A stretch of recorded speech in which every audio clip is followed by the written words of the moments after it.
Hello there, and welcome back to another episode of Oldies but Goodies. Today, guys, I have to admit, I'm cheating just a little bit. You see, the thing about today's game is that it's actually 2 games, and I will be talking about both of them. These games have been able to achieve classic status in both the beat-em-up genre of games and within the D&D franchise and community. One is known as Tower of Doom, the other known as Shadow over Mystara, and together they are known as Dungeons & Dragons: Chronicles of Mystara. At the beginning of the 1990s, Capcom acquired the license to create D&D games. As part of the deal, they ported Eye of the Beholder to the Super Nintendo. The Japanese branch of Capcom were having difficulty getting TSR's approval for creating a D&D game, so they turned to the US branch to negotiate. Capcom and license holder TSR met in January of 1992 to discuss how the game should be approached.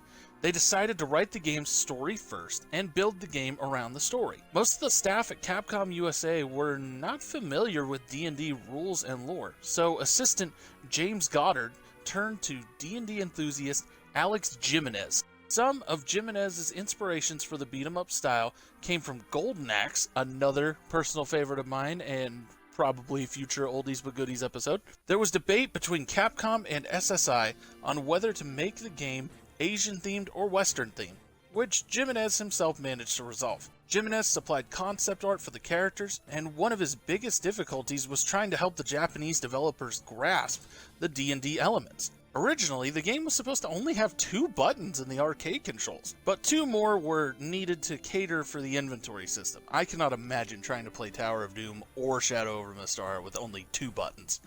That sounds hard. There's unfortunately limited information about this game's development compared to its predecessor, but I think it's safe to say development went something like this. Take what we already have and improve on it, because that's exactly what wound up happening. The fact that there's limited information about the development tells me that, well, they didn't really have that many issues. Like I said, they pretty much took what they already had and improved on it. Tower of Doom was released to arcade cabinets in Japan on January 13, 1994. Just 12 days later, on January 25, 1994, the cabinet saw its release here in North America. Shadow over Mystara saw various releases all throughout 1996. Both games were re-released to home consoles first in 1999 to the Sega Saturn as part of the D&D collection, and in 2013 it was re-released to Xbox 360, PlayStation 3, and Nintendo Wii as Chronicles of Mystara.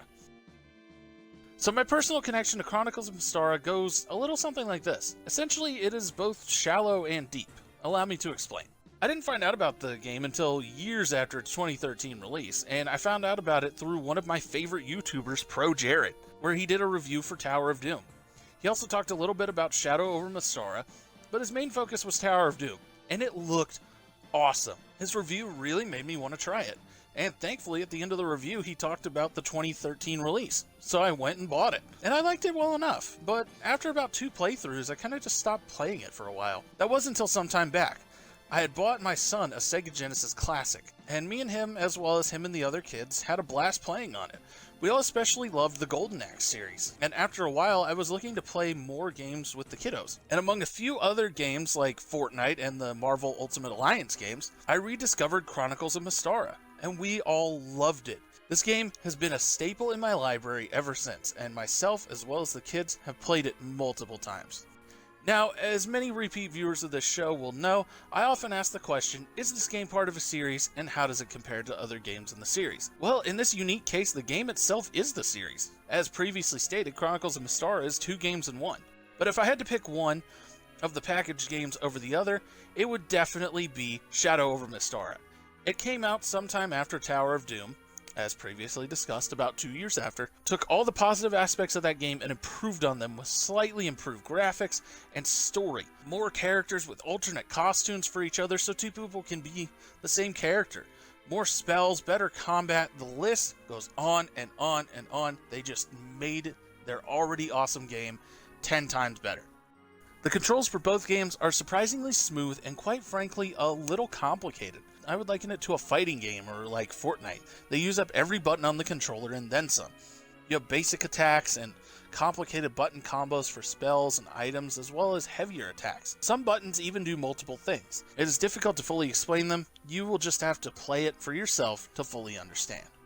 The best way I know how to describe the gameplay is it's like a side-scrolling beat-em-up with lots of RPG elements thrown in, which is probably what you would expect from a D&D game that took heavy inspiration from Golden Axe. You spend a majority of your time fighting monsters that are famous in D&D, moving from stage to stage, having to eliminate every enemy on screen before moving on to the next stage. And the RPG elements come in with the rest of the game. For starters, the game is an incredibly faithful recreation of D&D Basic. It also comes in with some of the characters you can select, with the magic system, with certain characters being able to cast spells. You can use pickup and equip various items like hammers and arrows and potions, as well as things like magic rings and a buttload of gold. There's even a store in between some stages where you can buy more stuff. There's also the expertly crafted story, and best of all, the branching paths. At certain points in the story, you will have to make a choice, and it will result in parts of the story playing out differently. You even have the potential for multiple endings. How freaking cool is that? I understand that's commonplace today, but for its time and for an arcade game, nonetheless, this was awesome and unheard of. The graphics are glorious, done in the style of an old school D&D comic book. The animation isn't quite as high of quality as, say, Dragon Slayer, but hey, that's the difference between hand-drawn animation and computer animation. But as previously stated, the graphics are still great, and I would say that they are head and shoulders better than most other arcade games of the era. And let's not forget, in order to get its beautiful animation, Dragon Slayer had to sacrifice gameplay. This games found an excellent middle ground, having great graphics and gameplay instead of one over the other. The audio for this game is great. The music really gets the blood pumping and ready for battle. The voice acting, or what little there is, as most of the game is told through text and speech bubbles, is good, and actors really give it their all. And the sound effects, especially for the spells, is just plain intense. And all of it feels like it matches up with what's happening on screen. None of it, from the spells to the clashing of the swords or the sound when your weapon hits an enemy, sound out of place.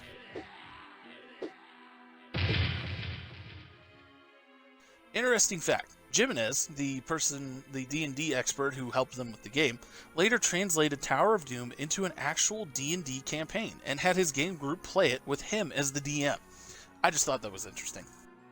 Tower of Doom was awesome when it first came out. Shadow over Mystara was even better, and then they took both these games and released them onto home consoles to make one of the most epic bundles ever. These games absolutely hold up and are still so much fun to play to this day. I would highly recommend that you guys get these games and give them a try to see for yourself. Well, that does it for another episode of Oldies but Goodies. I want to once again thank everyone for watching, and I hope you will all join me again next time. Love, Wookiee.